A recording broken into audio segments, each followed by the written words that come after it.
That is a very good question.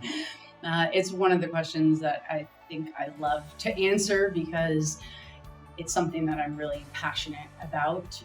Being in the franchise industry and having been a franchise owner of multiple different systems, I started with a bad broker, and then didn't have a broker on my next franchise purchase, and then was a good qualified broker on my next franchise purchases. And through that process of experiencing life, using a not so great broker, using no broker, and then using a good broker, it helped me to understand how much more clear you can be when purchasing a franchise about the quality of the investment.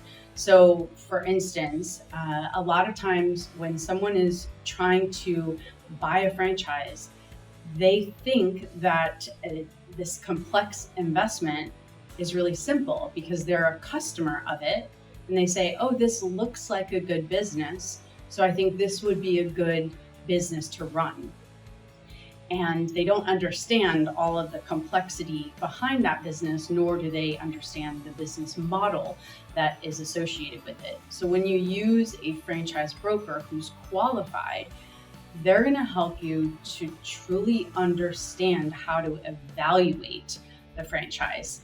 They are going to have access to insights that somebody that's just looking would not know. They're going to have worked with franchise systems, understand their culture, understand the people behind the systems in the good times and the bad. And so they understand how they present themselves through challenges. And that's really important. Just like when you work with somebody and they give you a referral of someone they've worked with that's really good, when you're owning a franchise, it's the same thing. You want people that say, yes, this is a good brand to work with. We've gone through the process of testing and making sure that they're a tried and true type of person to work with. And then I would say that another thing is when you're using a good franchise broker, they invest in the education and the tools to be able to assess and understand the franchises that they're recommending. Franchising is vast. There is every spectrum. You can have a terrible, awful franchise with a huge brand name, and then you can have fantastic franchises that are rarely known.